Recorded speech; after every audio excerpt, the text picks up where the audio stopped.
Bismillahirrahmanirrahim. Assalamu alaikum, dear students. Today we'll be discussing the stereochemical aspects of nucleophilic substitution reactions. अब इसमें थोड़ा सा previous lecture में during mechanism of substitution reactions में discuss किया कि ये जो SN1 और SN2 रिएक्शंस होती हैं, इन केमिकल रिएक्शंस के दौरान जो चूँकि न्यूक्लियोफाइल एक न्यूक्लियोफाइल को एंटर करना होता है, एंटरिंग ग्रुप जिसे अटैकिंग एजेंट भी बोलते हैं, दूसरा जो लिविंग ग्रुप न्यूक्लियोफाइल होता है। तो अब वो यहाँ चूँकि दो आस्पेक्ट्स आते हैं स्टीरियोकेमिकल आस्पेक्ट्स में कि जब एक्चुअल रिएक्शन होती है तो अटैकिंग एजेंट जो है अटैक न्यूक्लियोफाइल वो कहाँ से रिएक्ट करेगा, क्या वो फ्रंट साइड से अटैक करेगा तो उसका एक असर पड़ता है रिएक्शन के ऊपर, या अगर उसने बैक साइड से अटैक है तो और एक फिर स्टीरियोकेमिकल आस्पेक्ट कन्फिगरेशन पे असर पड़ता है। जैसे SN1 रिएक्शंस SN2 रिएक्शंस में ये होता है कि वहाँ पे complete inversion of configuration takes place. वो आप ऐसे समझो जैसे फॉर एग्जांपल ये हमारे पास एक ब्रोमो हेलो अल्केन है। ब्रोमो हेलो अल्केन की केमिकल रिएक्शन हो रही है पोटेशियम हाइड्रोक्साइड, यहाँ से मिलने वाला बेसिकली OH माइनस आयन जो है वो न्यूक्लियोफाइल है, अटैकिंग रेजेंट है।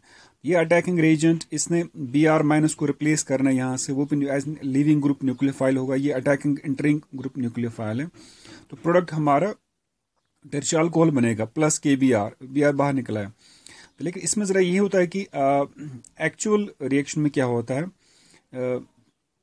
फॉर एग्जाम्पल अगर इसकी ज़रा गौर से हम इस रिएक्शन को डिटेल में देखेंगे तो ये सबस्ट्रेट है, सबस्ट्रेट का ये Br वाला ब्रोमाइड आयन को बाहर निकलना एज लिविंग ग्रुप। जब ब्रोमाइड आयन बाहर निकलता है एज लिविंग ग्रुप, वहाँ पे कार्बोकैटायन बनता है। इन केस ऑफ SN1 रिएक्शंस यहाँ कार्बोकैटायन बन गया प्लस ब्रोमाइड आयन बना। लेकिन जो SN2 रिएक्शंस होती हैं, जो SN1 मैकेनिज्म है, SN1 मैकेनिज्म में चूंकि अटैक जो होता है ये क्योंकि Br ग्रुप को यहाँ से बाहर निकलना है, इसलिए एंटरिंग ग्रुप जो अटैक करेगा OH माइनस यहाँ से करेगा। So attack is from the back side. चूंकि बैक साइड अटैक करने से ये सारे ग्रुप जो हैं, ये तीन ग्रुप यहाँ जैसे ये मिथिल CH3 है, C6H13 और एक पार्ट ये अटैक जब OH माइनस का यहाँ से होगा तो ये सारे पुश हो जाते इस तरफ। आप देखोगे ये OH ने अटैक यहाँ से किया, यहाँ से बॉन्ड को, ये वाले तीन जो ग्रुप्स थे ये पुश हो आगे की तरफ। इससे क्या होता है, there is complete inversion of configuration. SN2 reactions में जब चूंकि अटैकिंग रेजेंट जो है न्यूक्लियोफाइल वो लिविंग ग्रुप के बैक साइड से यहाँ से अटैक करता है, इसलिए वहाँ पे कंप्लीट इन्वर्जन ऑफ कन्फिगरेशन होती है। तभी यहाँ से देखोगे OH ने यहाँ से अटैक किया, ये अटैच हो गए और ये तीन ग्रुप जो इनको पुश मिला ये इस साइड से आ गए। तो SN2 रिएक्शंस में there is complete inversion of configuration. But in case of SN1 reactions वहाँ पे दोनों पॉसिबिलिटीज होती हैं, इन्वर्जन ऑफ कन्फिगरेशन भी होता है जैसे SN2 में, और वहाँ पे रिटेंशन ऑफ कन्फिगरेशन भी होता है। अब इनमें ये कैसे दोनों चीज़ें कैसे पॉसिबल हैं, तो उसकी वजह ये है कि इन केस ऑफ ये SN1 रिएक्शन है, ये लिविंग ग्रुप है, यहाँ पे ये होता है चूंकि आपको पता है ये SN1 reaction two step reaction chemical reaction होते हैं। इनमें फर्स्ट स्टेप में पहले लिविंग ग्रुप बाहर निकल जाता है। अब जब लिविंग ग्रुप बाहर निकल गया, अभी अटैकिंग एजेंट आया नहीं है, तो वहाँ कार्बोकैटायन बनता है। कार्बोकैटायन की कोप्लेनर ज्योमेट्री होती है। कोप्लेनर ज्योमेट्री मीन्स ये लिविंग ग्रुप Br माइनस बाहर आ गया, हैलाइड आयन। अभी जो कार्बोकैटायन बन गया, कार्बोकैटायन में अब दोनों पॉसिबिलिटीज हैं। क्या ये कार्बोकैटायन की कोप्लेनर ज्योमेट्री है, अकायरल है, कायरल नहीं है। अब यहाँ पे दोनों पॉसिबिलिटीज हैं, या तो अटैकिंग रेजेंट जो है जिससे आप बॉन्ड बनाना है, या तो वो इसी वाले बैक साइड से अटैक करेगा। अगर इसने जैसे attacking reagent OH minus ion ये कहाँ से अगर इसने बैक साइड से अटैक किया यूजुअली, तो यहाँ पे क्या होगा, यहाँ there is inversion of configuration, attack of OH minus from the opposite side, back side, क्योंकि लिविंग ग्रुप यहाँ से निकला, अटैक से यहाँ से किया, there is inversion of configuration.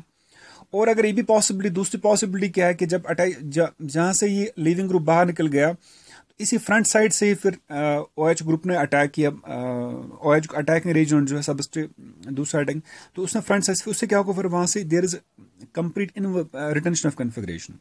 तो दोनों पॉसिबिलिटीज होती हैं, तभी वहाँ पे 50-50 मिल जाते हैं। एक एनर्शियम एक प्रोडक्ट 50% मॉलिक्यूल्स वो बनते हैं जहां पे रिटेंशन ऑफ कन्फिगरेशन रहता है, क्योंकि अटैकिंग एजेंट लीविंग ग्रुप पहले बाहर, अटैकिंग एजेंट बाद में, अगर उसने फ्रंट साइड से बॉन्ड बनाया तो रिटेंशन ऑफ ये वाले चीज होते ही नहीं है, there is retention of configuration. दूसरी पॉसिबिलिटी क्या होती है कि अटैकिंग एजेंट ने बैक साइड से अटैक किया, लीविंग ग्रुप यहां से निकला था, अटैकिंग एजेंट यहां से अटैक किया, तो वहां पे क्या होगा, there will be complete inversion of configuration. अब यहां से देखो, यहाँ पे रिटेंशन ऑफ कन्फिगरेशन था, यहाँ पे इन्वर्जन, अटैकिंग एजेंट ने बैक से अटैक किया, यहाँ से बॉन्ड बनाया, और ये वाले तीन जो ग्रुप्स थे वो शिफ्ट हो गए दूसरी तरफ, तो then there is complete inversion of configuration. So फिर मॉरल ये निकल आता है कि SN2 रिएक्शंस में चूंकि 2 स्टेप रिएक्शन होती है, पहले वाले स्टेप में कार्बोकैटाइन बनता है, वो स्टेप होता है स्लो, और वही होता है डिटरमाइनिंग स्टेप भी। लेकिन जो सेकंड स्टेप होता है वो फास्ट रिएक्शन होती है, वहां पे अटैकिंग एजेंट अटैक करता है, तो वहां दोनों पॉसिबिलिटीज है, क्योंकि कार्बोकैटाइन कोवलेंट ज्योमेट्री होती है, तो इसलिए अटैकिंग एजेंट बैक साइड से भी अटैक कर सकता है, फ्रंट से भी। बैक साइड से अटैक किया, there will be inversion of configuration like in SN2, और अगर फ्रंट साइड से अटैक किया, there will be retention of configuration like in SN1।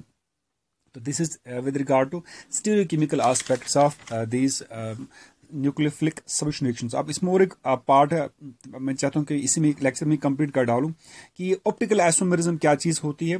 अब ऑप्टिकल आइसोमेरिज्म 2 चीजें होती हैं कि ऑप्टिकल आइसोमेरिज्म के लिए हमें चाहिए होती है plane polarised light, then there is optical activity. अब प्लेन पोलराइज्ड लाइट में आपको ये समझना है कि ऑर्डिनरी लाइट जो होती है वहां पे लाइट वेव्स ऑसिलेट करती हैं in infinite number of planes passing through the point of propagation, तो ये होगी ऑर्डर। लेकिन जो प्लेन पोलराइज्ड लाइट होती है, ये जो वाइब्रेट करती है takes place only in one plane, उसी को बोलते हैं प्लेन पोलराइज्ड लाइट। तो ऑर्डिनरी लाइट को हम प्लेन पोलराइज्ड लाइट बना सकते हैं by passing it through Nicol prism, तो वो जो लाइट बनेगी that's called plane polarised light, जो सिंगल प्लेन में प्रोपगेट कर लेती है। तो ऑप्टिकल एक्टिविटी के लिए हमें चाहिए होती है प्लेन पोलराइज्ड लाइट। अब ऑप्टिकल एक्टिविटी किसे बोलते हैं और ऑप्टिकल आइसोमेरिज्म क्या होता है? The property of compound by virtue of which it rotates the plane polarized light is called optical activity। गोया जो भी chemical compound plane polarised light के प्लेन को रोटेट कर सकता है उसे बोलते हैं इस कंपाउंड में ऑप्टिकल एक्टिविटी है। And are called is optically, ऐसे कंपाउंड को बोलते हैं optically active compounds. In other words compounds which possess similar chemical and physical properties लेकिन डिफर करते हैं only in their action to the plane polarised light are called, उनको बोलते हैं ऑप्टिकल आइसोमर्स, और इस फेनोमेनन को बोलते हैं ऑप्टिकल आइसोमेरिज्म। ठीक है, अब ये जो ऑप्टिकल आइसोमर्स 2 किस्म के होते हैं। अगर एक कंपाउंड ऑप्टिकली एक्टिव है और रोटेट करता है plane of polarised light in clockwise direction, इसे हम बोलते हैं dextro rotatory, designated as d लिखते हैं स्मॉल डी और प्लस साइन से। इन अदर वर्ड्स, और अगर एक ऑप्टिकली एक्टिव कंपाउंड जो रोटेट करेगा plane of polarised light in the anti clockwise direction, इसे हम बोलते हैं ये लेवो रोटेटरी कंपाउंड है, और इसे हम डिजिग्नेशन करते हैं या तो एल से, स्मॉल एल से, और by minus sign. So optically they can be 2 isomers, या तो डेक्स्ट्रो रोटेटरी होगा आइसोमर, या क्या होगा levo rotatory. Dextro rotatory plane of polarised light को रोटेट करेगा टुवर्ड्स द क्लॉकवाइज डायरेक्शन, और लेवो रोटेटरी अपोज करेगा towards anti clockwise direction. With this we are finished with the SN1 and SN2 chemical reactions और उनके stereochemical aspects, और besides briefly हमने discuss किया optical isomerism. तो with this will stop it here इंशाल्लाह। तो कल नेक्स्ट लेक्चर में will discuss with elimination reactions of hello alkanes. Till then अल्लाह हाफिज।